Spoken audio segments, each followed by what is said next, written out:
جج نے جب دبئی کے رولر کی ایکس وائف سے پوچھا کہ ان کو دبئی کے شاہی محل میں کون کون سی سہولیات دی جاتی تھی تو جو جواب انہوں نے برے کوٹ میں دیا وہ سن کر وہاں بیٹھے سب لوگوں کے چہرے کے رنگ ہی اڑ گئے۔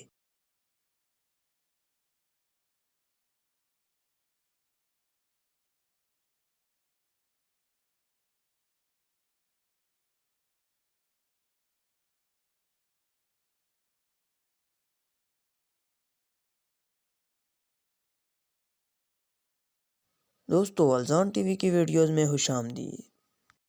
جس شخص نے اپنے پورے شہر کو ہی عیش و عشرت کا اڈا بنا دیا ہو اس کی اپنی زندگی کتنی شاہانہ ہوگی، اس بات کا اندازہ لگانا شاید اتنا مشکل نہیں ہے۔ ہم بات کر رہے ہیں دبئی کے امیر شیخ راشد ال مختوم کی۔ یہ نہ صرف دبئی کے بادشاہ ہیں بلکہ پوری یونائٹڈ عرب امارات کے وائس پریزیڈنٹ بھی ہیں۔ ان کے پاس اتنی دولت ہے کہ اگر اس کو 1000 حصوں میں ڈیوائڈ بھی کیا جائے اور اس میں سے صرف ایک حصہ نکال کر خرچ کیا جائے تو حیرت انگیز طور پر ایک ٹیسلا روسٹر، ایک رولز رائس پیسٹون، 2 لینڈ کروزر 300 SSC اور ایک پام جمیرا پر ایک عالی شان گھر بھی خریدا جا سکتا ہے۔ CEO آف ورلڈ میگزین کے مطابق دبئی کے رولر $4 ارب کے مالک ہیں۔ یہ تو صرف ایک آفیشیل فگر ہے۔ کئی صحافیوں کے مطابق دنیا بھر میں ان کی تمام ڈائریکٹ اور انڈائریکٹ پراپرٹیز اور انویسٹمنٹ کو ملا کر دبئی کے شیخ $13.9 بلین کے مالک بنتے ہیں۔ انڈین کرنسی میں یہ رقم 1400 ارب جبکہ پاکستانی کرنسی میں یہ رقم 3000 ارب روپے کے برابر ہے۔ ظاہر ہے اتنی موٹی رقم اگر کسی کے پاس ہوگی تو اس کے خرچ بھی اس حساب سے ہوں گے۔ دنیا کی کئی مہنگی ترین گاڑیاں موجود ہیں جن میں Rolls Royce Phantom, Rolls Royce Ghost, Bugatti Veyron Picasso اور نیو ڈیول 16 شامل ہیں، لیکن اکثر ان کو مرسڈیز J63 میں ہی دیکھا جاتا ہے جو شاید ان کی سب سے فیورٹ گاڑی ہے۔ ان کی ہر گاڑی کا نمبر دبئی 1 ہے جو کہ دبئی کا VIP نمبر ہے۔ اس کو دبئی کے رولر کے علاوہ کوئی نہیں خرید سکتا۔ حیران کر دینے والی بات یہ ہے کہ اس نمبر کی پرائس ان کی گاڑیوں کی پرائس سے زیادہ ہے۔ جی ہاں، ان کی سب سے مہنگی گاڑی نیو ڈیول 16 $2.2 ملین کی ہے جبکہ دبئی 1 نمبر کی پرائس اس سے کم از کم 10 ٹائم زیادہ ہے۔ اس کا اندازہ اس بات سے لگایا گیا ہے دبئی کے ایک اور ارب پتی لڑکے ابو صبا نے اپنی گاڑی کا نمبر دبئی 5 $9 بلین میں پرچیز کیا تھا جبکہ اس کی گاڑی کی پرائس $8 لاکھ تھی۔ دبئی میں VIP نمبر پلیٹ کی قیمت تب بڑھتی ہے جیسے جیسے پلیٹ پر لگا نمبر چھوٹا ہوتا جاتا ہے۔ اب اگر ابو صبا نے دبئی 5 نمبر $9 لاکھ یعنی 70 کروڑ میں خریدا تو سوچیں دبئی کے رولر کی گاڑی کا دبئی 1 نمبر کس پرائس میں خریدا گیا ہوگا۔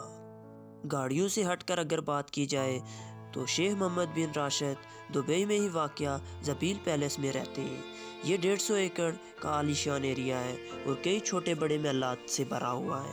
اتنا بڑا ایریا اور اس میں موجود کئی محلات دیکھ کر آپ کو بھی یہی لگ رہا ہوگا کہ ان کی پوری فیملی یہاں رہتی ہوگی، لیکن ایسا بالکل نہیں ہے۔ زبیل پیلس کے قریب 100 ایکڑ کا ایک لش گرین اور کلوز ایریا بھی ہے جو صرف ان کے بیٹے دبئی کے کراؤن پرنس شیخ حمدان راشد ال مختوم کے لیے بنایا گیا ہے۔ بات یہاں پر ختم نہیں ہوئی، ان کے پاس کئی یارڈز بھی ہیں لیکن ان کے پاس ایک سپر یارڈ بھی موجود ہے جس کو آفیشلی دبئی یارڈ کا نام دیا گیا ہے جو $400 بلین یعنی 3120 کروڑ میں تیار کی جانے والی اپنے طرز کی لگژری یارڈ سمجھی جاتی ہے۔ دبئی میں اس کو پیار سے فلوٹنگ 500 فٹ لمبی اور 8 فلور اونچی اس یارڈ میں 50 شانہ سویٹ اور ایک ڈسکو اور ایک سوئمنگ پول بھی موجود ہے۔ اس یارڈ کی سب سے خاص بات یہ ہے کہ اس میں ایک سب میرین بھی انسٹال ہے۔ جی ہاں، آپ نے صحیح سنا، سمندر میں کسی بھی ایریا میں اگر من ہو پانی کے اندر کی دنیا دیکھنے کا تو یہ کام انتہائی آسان ہے۔ بات کریں گے اب پالتو اور نسلی گھوڑوں کی۔ دبئی کے شیخ کو گھوڑوں کا بہت شوق ہے، شاید ہی کوئی ایسی نسل کا گھوڑا ہو جو ان کی ملکیت نہ بنا ہو۔ اگر دنیا کے اندر کوئی بھی اچھا گھوڑا نیلام ہو رہا ہو تو وہ اسے منہ مانگی قیمت دے کر خرید لیتے ہیں۔ اس کی جیتی جاگتی مثال یہ گھوڑا ہے۔ یہ گھوڑا جس کو یارلی گولڈ کہا جاتا ہے، اس کو حال ہی میں دبئی کے شیخ نے $4.1 ملین میں خریدا۔ ان کو صرف ریس میں گھوڑے دوڑانے کا شوق نہیں، بلکہ انہوں نے ایک کمپنی بھی بنا رکھی ہے جو دنیا بھر میں ہارس ریسنگ ٹریکس کو آپریٹ بھی کرتی ہے، ریس کے نسلی گھوڑوں کی بریڈنگ بھی کرتی ہے۔ دوستو آج کی ویڈیو آپ کو کیسی لگی ہے؟ کمنٹ سیکشن میں ضرور اپنا رائے دیجیے گا، اور اگر چینل پہ نیو ہیں تو چینل کو سبسکرائب کرنا نہ بھولیے گا تاکہ ہمارا چینل بھی جلدی سے گرو ہو سکے۔ تب تک کے لیے اللہ حافظ۔